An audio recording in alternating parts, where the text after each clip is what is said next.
presidentin, a do t'i dërgon një ftesë zyrtare Partisë Demokratike për të gjetur një figurë konsensuale në këto ditët e fundit apo plotësues, dhe pse është kaq e vështirë për lëvizjen vendosje ose kaq i rëndësishëm posti i presidentit për lëvizjen vendosje përderisa keni qenë të gatshëm për bashkëqeverisje me LDK-n, pse ju me afru një propozim LDK për president? Lidhja Demokratike e Kosovës ka thënë që ne nuk i kemi as përsafër me numrat për të pasur presidentin.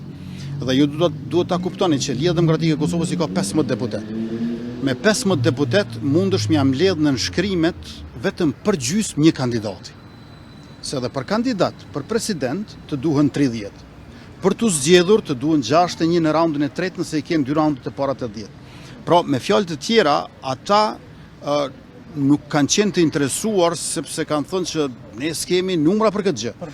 Por nëse ka pas ndonjë ide për ndonjë figurë konsenzuale, është dashur të ma thonë. Pra, diçka jashtë prej partive politike. Në këtë kuptim, nuk po insistojmë ne që me dojmë mos t'i kemi të 3 pozitat.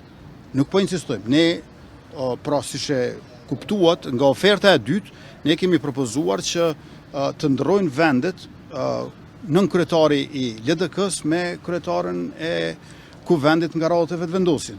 Nën kryetari i LDK-s që është edhe nën kryetar i kuvendit.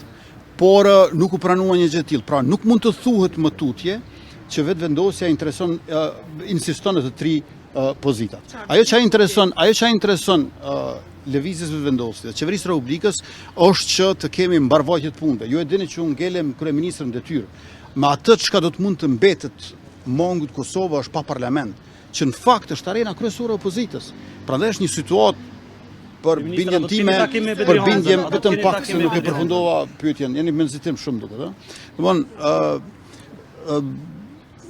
qëllimi ynë është që të ketë mbarvajtje të proceseve dhe të mos shkojmë në zgjedhje të përsëritura të panevojshme që unë nuk besoj që i donë qytetarët e Republikës. Por duhet ta kuptoni, nuk mund të kemi zgjidhje të cilët janë kundër zgjedhjeve që ne i patëm para diç më shumë se 100 ditëve. Përkatësisht me datën 28 dhjetor. 57 deputet vetëvendosja, mazhoronca është 66. LDK-ja i ka 15, PDK-ja i ka 22. Pra PDK-ja është 1/3 e mazhoroncës. Ndërkohë që nga unë ka kërkuar që të bëjë marrëveshje politike blanko, pa ma dhënë asnjë emër, e ku ata i propozojnë të 2 kandidatët, të cilëve ne u asigurojmë në nënshkrimet dhe në fund edhe u votojmë njërin prej tyre. Domethënë, a kuptoni situatën e pamundur në cilën ndodhem unë si kryeministër dhe kryetari i lëvizjes vendosje fituese në raport me partitë opozitare e bazuar në rezultatin zgjedhor. Pra, disa gjëra që diskutohen sot është thua se vetëvendosja i ka 40 deputet e këto 2 parti tjera nga 30. Më falni, po është 57 me 22 dhe me 15. Është 66 me 22 dhe me 15. Prandaj ne duhet ta respektojmë vullnetin e popullit dhe mbi këtë ta bëjmë një marrëveshje e cila është konsenzus shtetndërtues. Konkretisht për pyetjen e juaj, unë porsa përfundova këtë takim dhe para se të vi këtu tek ju, i dërgova një mesazh